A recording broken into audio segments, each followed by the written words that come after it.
Student, रसायन विज्ञान की इस क्लास में आपका स्वागत है। स्टूडेंट, आज की इस क्लास में हम एक परमाणु मॉडल को पढ़ेंगे जिसका नाम है बोहर का परमाणु मॉडल। यानी कि इससे पहले हमने रदरफोर्ड के परमाणु सिद्धांत के यानी कि परमाणु मॉडल के बारे में विस्तारित रूप से अध्ययन किया था। उस मॉडल की कुछ कमियां भी थी।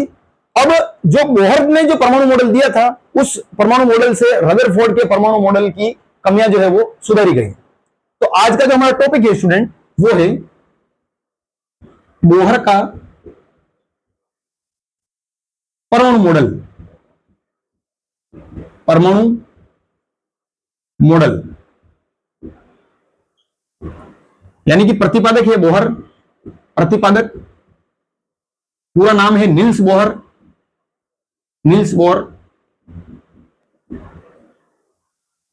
अब इस परमाणु मॉडल को समझने के लिए यानी कि नील्स बोहर ने दो मुख्य बातें बताई। कौन कौन सी बातें बताई? सबसे पहली बात बताई इन्होंने कि विद्युत चुंबकीय जो विकिरण होती है उसकी द्वैती प्रकृति होती है। यानी कि विद्युत चुंबकीय जो विकिरण होती है वो कण की बातें भी व्यवहार करती है और तरंग की बातें भी व्यवहार करती है। और जो दूसरी बात बताई इन्होंने कहा कि जो परमाणु का जो स्पेक्ट्रम होता है उसकी व्याख्या जो है नील्स बोहर ने की थी। अब हम आगे बढ़ते हैं कि नील्स बोहर ने कौन कौन सी जो बातें हैं उनको मुख्य रूप से बताया था। तो उसमें सबसे पहला नाम आता है स्टूडेंट ऊष्मीय विकिरण। क्या नाम है स्टूडेंट? ऊष्मीय विकिरण। इसके बारे में क्या बताया कि कोई भी वस्तु है, यानी कि कोई भी वस्तु है तो वैज्ञानिकों ने वस्तुओं से निकलने वाली यानी कि उत्सर्जित और अवशोषित होने वाली विकिरणों का सक्रियता से अध्ययन किया। कोई भी वस्तु है उसको जब हम गर्म कर रहे हैं या तो विकिरण उत्सर्जित होगी या अवशोषित होगी। तो किसी भी वस्तु से उत्सर्जित तथा अवशोषित होने वाली विकिरणों का वैज्ञानिकों ने सक्रियता से अध्ययन किया तथा इन विकिरणों को वैज्ञानिकों ने नाम दिया ऊष्मीय विकिरणें। ठीक है स्टूडेंट। अब हमारा अगला पॉइंट है कि ऊष्मीय विकिरणें जो होती है वे विद्युत तथा यानी कि विभिन्न आवृत्तियों तथा तरंगों वाली विद्युत तरंगें होती है। विभिन्न आवृत्तियों तथा तरंगों वाली विद्युत तरंगें होती है। अब यदि आप समझे कि आवृत्ति और तरंग क्या है तो आगे हम आने वाली क्लासों में विस्तारित रूप से इनके बारे में पढ़ेंगे एक बार, क्योंकि इस टॉपिक में वही चीजें हम पढ़ सकते हैं जो कि इसमें विस्तारित रूप से बताई गई है, क्योंकि इससे जो क्लास है वो ज्यादा लेंथी हो जाएगी। अब वैज्ञानिकों ने ऊष्मीय विकिरणों का सक्रियता से जो अध्ययन है वो 1850 सन में किया था। अब हम आगे बढ़ते हैं कि एक वैज्ञानिक आते हैं जिनका नाम है मैक्सवेल। क्या नाम है स्टूडेंट? मैक्सवेल। मैक्सवेल ने बताया कि जो ऊष्मीय विकिरणें हैं वो आवेशित कणों द्वारा उत्पन्न होती है। अब आवेशित कण किन के लिए कहा गया? आवेशित कण कहा गया इलेक्ट्रॉन के लिए। यानी कि जो इलेक्ट्रॉन होते हैं उन इलेक्ट्रॉनों द्वारा जो है ऊष्मीय विकिरणें जो है उत्पन्न होती है। अब इस बात को सत्यापित किसने किया कि वास्तव में ऊष्मीय विकिरणें जो है आवेशित कणों द्वारा उत्पन्न होती है? इस बात को सत्यापित किया एक वैज्ञानिक थे जिनका नाम था हेनरी हर्ट्ज। Henry hertz. इन्होंने जो है इस बात को सत्यापित किया। हम बात करते हैं कि जब आवेशित कणों अर्थात इलेक्ट्रॉनों को त्वरित किया जाता है यानी कि इनके वेग में परिवर्तित किया जाता है तो इनमें जो है विद्युत तथा चुंबकीय एकांतर क्षेत्र उत्पन्न होते हैं। यानी कि विद्युत हम कौन कौन से क्षेत्र उत्पन्न होते हैं और किस प्रकार होते हैं उनको डायग्राम से समझेंगे, लेकिन एक बार आप इसको थ्योरेटिकली रूप से समझे। विद्युत तथा चुंबकीय एकांतर क्षेत्र जो है उसमें उत्पन्न होते हैं। अब ये जो एकांतर क्षेत्र होते हैं वे एकांतर क्षेत्र विद्युत चुंबकीय रूप से संचारित होते हैं, जिनको क्या कहते हैं? विद्युत चुंबकीय विकिरण। अब हम आगे बढ़ते हैं कि 19वीं शताब्दी से पहले प्रकाश की कणी प्रकृति ज्ञात थी, लेकिन 19वीं शताब्दी के बाद यानी कि 19वीं शताब्दी में हम कह सकते हैं कि प्रकाश की जो है तरंग प्रकृति प्रतिपादित हुई। अब मैक्सवेल ने बताया कि जो विद्युत चुंबकीय यानी कि प्रकाश की तरंगें होती है वे दोलायमान विद्युत तथा चुंबकीय तरंगों से संबंधित होती है, यानी कि उनके समान व्यवहार दर्शाती है। अब वो व्यवहार किस प्रकार दर्शाती है उसको हम डायग्राम से समझेंगे स्टूडेंट।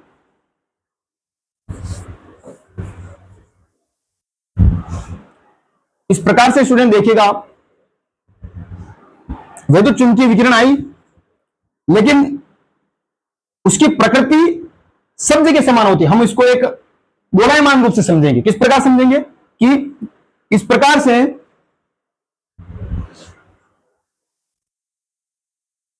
चुंबकीय घटक क्षेत्र, यानी कि चुंबकीय क्षेत्र वाली विद्युत चुंबकीय विकिरण इस प्रकार से होगी। ठीक इसी प्रकार यानी कि विद्युत क्षेत्र वाली वो किस प्रकार होगी, इस प्रकार से विद्युत क्षेत्र घटक के रूप में होगी।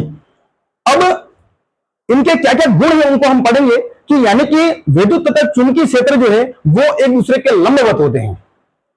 हमारा अगला पॉइंट है स्टूडेंट कि ये जो विद्युत चुंबकीय विकिरण है ये कभी विचलित नहीं होती है, यानी कि सीधी रेखा में गमन करती है, इनको किसी माध्यम से कोई असर नहीं पड़ता है।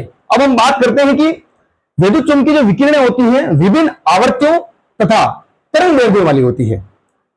अब हम आगे बात करते हैं कि विभिन्न आवर्तियों तरंग दैर्ध्यों वाली होने के कारण ये एक स्पेक्ट्रम बनाती है। और स्पेक्ट्रम कौन कौन से बनाती है, जैसे कि रेडियो स्पेक्ट्रम है, अवरक्त क्षेत्र है, सूक्ष्म क्षेत्र है, पराबैंगनी क्षेत्र है, दृश्य क्षेत्र है, इस प्रकार के कई प्रकार के क्षेत्र बनाती है। हम बात करते हैं स्टूडेंट अब कुछ इंपॉर्टेंट बातों के बारे में, यानी कि जो आवृत्ति है उसका ऐसे मात्रक क्या है, तो आवृत्ति का जो ऐसे मात्रक होगा, आवृत्ति का ऐसे मात्रक हमारे पास है हर्ट्ज, क्योंकि इसको हेनरी हर्ट्ज ने दिया था इसलिए इसका नाम हर्ट्ज रखा गया। अगला है हमारे पास कि तरंग दैर्ध्य का ऐसे मात्रक लंबाई में होगा मीटर, यानी कि स्मॉल एम से हम प्रदर्शित करेंगे इसको।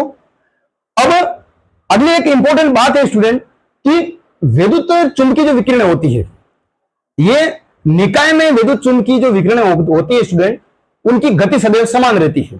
किस प्रकार रहती है, उनकी जो गति होती है स्टूडेंट वो होती है 3.0 इंटू 10⁸ मीटर पर सेकंड, यानी कि ये जो है इसको हम प्रकाश की चाल भी कहेंगे। इसको सी द्वारा प्रदर्शित किया जाता है। उसके बाद हम प्रकाश की चाल, आवर्ती तथा तरंग दैर्ध्य के मध्य एक संबंध का सूत्र लिखेंगे। इसका सूत्र होगा C is equal to v lambda, यानी कि यह हो गया प्रकाश की चाल, इसको कहेंगे हम आवर्ती, इसको कहेंगे हम तरंग दैर्ध्य। इस प्रकार स्टूडेंट हमने नील्स बोर के दिए गए परमाणु मॉडल के बारे में थोड़ा पढ़ने का प्रयास किया। अब हम जितनी भी बातों को मैंने समझाया है आपको, उनको अब मैं लिखूंगा ताकि आपके नोट्स बहुत अच्छी तरह से बन सके।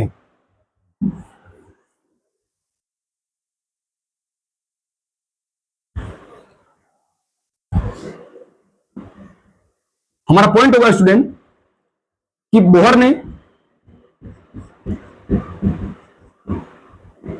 निम्न दो बातों को समझाया।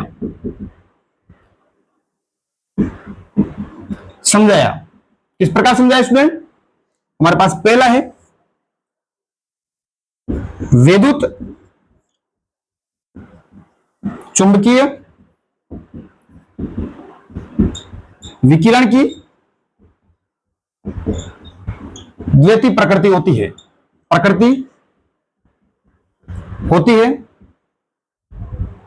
अर्थात यह कण तथा तरंग दोनों की भांति व्यवहार करती है। अगला पॉइंट बताया इन्होंने परमाणु स्पेक्ट्रम के बारे में, परमाणु स्पेक्ट्रम की व्याख्या हम परमाणु स्पेक्ट्रम को आगे जो आने वाली क्लासें हैं उनमें विस्तृत रूप से पढ़ने का प्रयास करेंगे। एक बार हम अभी जो हमने इस मॉडल के बारे में मुख्य बातें समझी उनको हम लिखेंगे स्टूडेंट, इनको लिख लीजिएगा।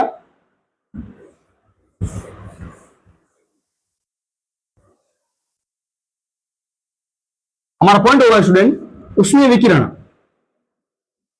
ऊष्मीय विकिरण की परिभाषा होगी वैज्ञानिकों ने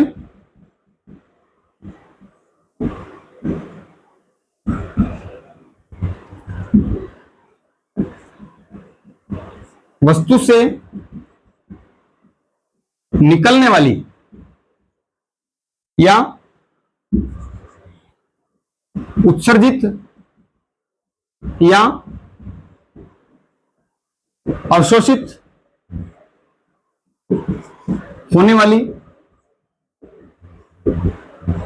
विकिरणों का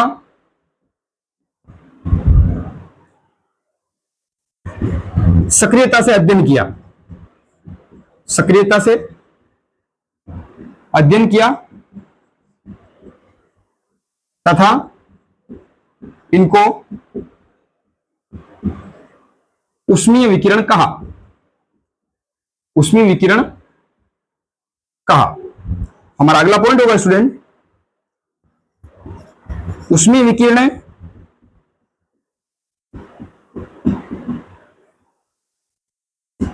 विभिन्न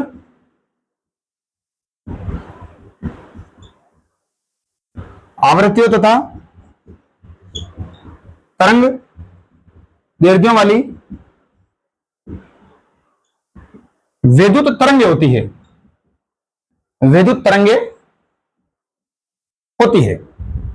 हमारा अगला पॉइंट होगा स्टूडेंट कि ऊष्मीय विकिरण का, ऊष्मीय विकिरणों का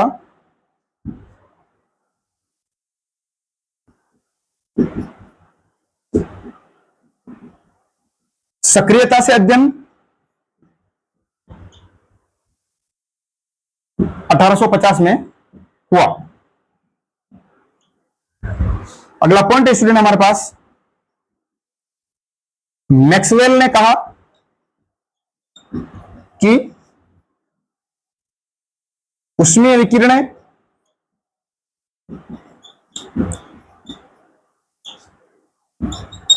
आवेशित कणों द्वारा उत्पन्न होती है, आवेशित कणों द्वारा उत्पन्न होती हैं। इसको एक बार आप लिख लीजिएगा।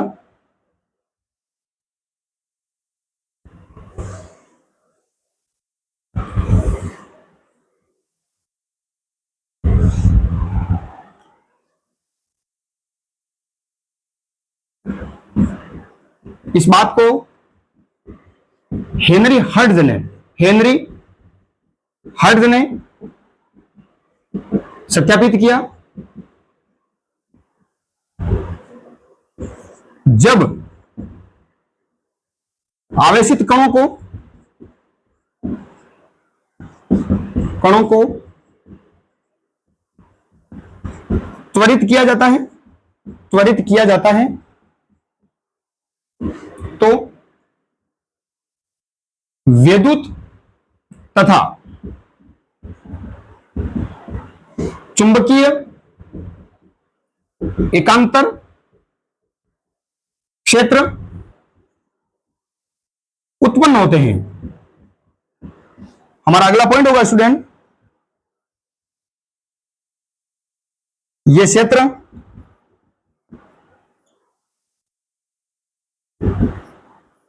विद्युत तथा चुंबकीय रूप से संचारित होते हैं, जिन्हें विद्युत चुंबकीय विकिरणें कहते हैं, हमारा अगला पॉइंट है स्टूडेंट, मैक्सवेल ने कहा कि प्रकाश तरंग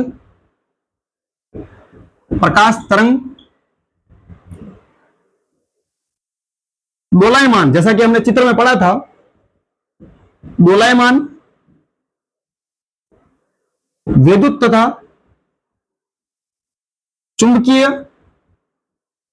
व्यवहार से संबंधित होती है।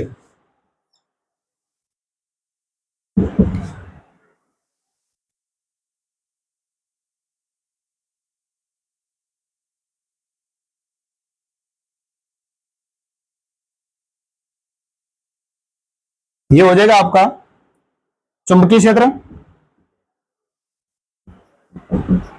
पॉइंट नंबर 9 लिखेंगे आप, और ये हो जाएगा विद्युत क्षेत्र। एक बार आप इनको नोट कीजिए। हम स्टूडेंट आगे की ओर बढ़ते हैं, यानी कि जो दोलायमान तरंगे थी, उन तरंगों के कौन कौन से गुण हैं उसके बारे में हम लिखेंगे स्टूडेंट।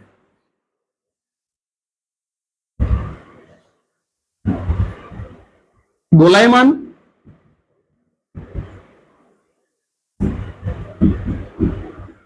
तरंग के गुण, इसमें सबसे पहला गुण होगा हमारे पास, ये तरंगे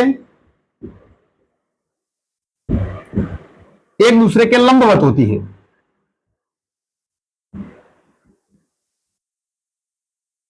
एक दूसरे के लंबवत होती है, ये कभी विचलित नहीं होती,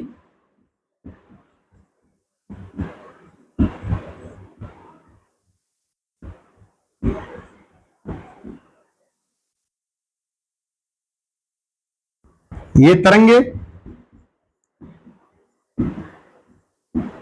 विभिन्न आवर्तियों तथा तरंग दैर्ध्यों वाली होती है, तरंग दैर्ध्यों वाली होती है, जिसके कारण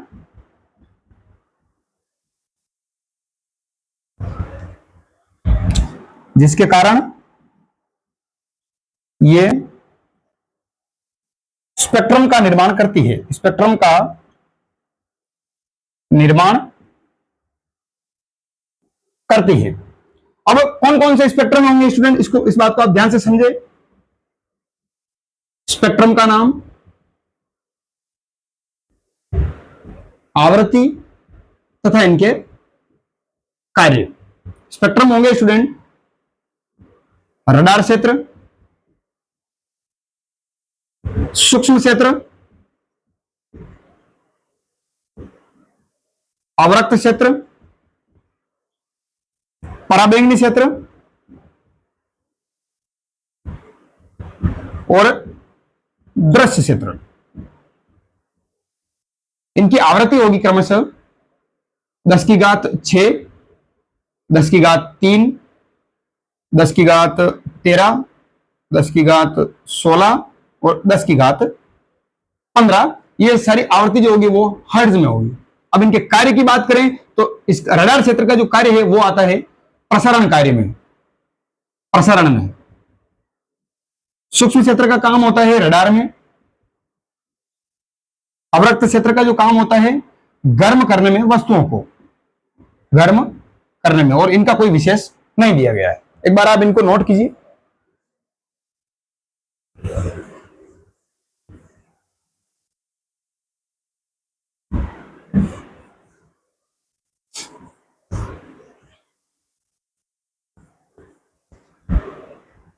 हमारा अगला पॉइंट होगा स्टूडेंट कि आवृत्ति का ऐसे ही मात्रक तथा तरंग दैर्ध्य का ऐसे ही मात्रक, ऐसा ही मात्रक। आवृत्ति का होगा हर्ट्ज। अब क्योंकि इसको हेनरी हर्ट्ज ने दिया था इसलिए इसका नाम हर्ट्ज नाम पड़ा, यानी कि हर्ट्ज। तरंग दैर्ध्य का जो ऐसे मात्रक है वो होगा मीटर में, यानी कि हम इसको इस प्रकार भी लिख सकते हैं मीटर में। हमारा अगला पॉइंट होगा स्टूडेंट कि निकाय में विद्युत चुंबकीय तरंगे, विद्युत चुंबकीय तरंगों की गति समान होती है। कितनी होती है? और इसका जो मान होगा वो होगा हमारे पास 3.0 इंटू 10⁸ मीटर पर सेकंड। और इसको हम कहेंगे प्रकाश की चाल, प्रकाश की चाल, और प्रकाश की चाल को प्रदर्शित किया जाता है c के द्वारा। इस प्रकार हमारा अगला पॉइंट होगा कि प्रकाश की चाल आवृत्ति तथा तरंग दैर्ध्य का संबंध। यहां पर प्रकाश की चाल, आवृत्ति तथा तरंग दैर्ध्य के मध्य का जो संबंध है वो एक समीकरण द्वारा दर्शाया जाता है, जो इस प्रकार होगा स्टूडेंट, यानी कि c इज इक्वल टू आवृत्ति और यहां पर लेमड़ा, यानी कि c जो बताया गया है वो बताया गया है प्रकाश की चाल के लिए, प्रकाश की चाल, और ये जो स्मॉल v बताया गया है आवृत्ति के लिए बताया गया है, और जो लेमड़ा बताया गया है वो बताया गया है तरंग दैर्ध्य के लिए। इसको आप नोट कर लीजिएगा। इसी प्रकार की स्टूडेंट और क्लासें देखने के लिए हमारे चैनल को लाइक, सब्सक्राइब और शेयर जरूर करें। धन्यवाद।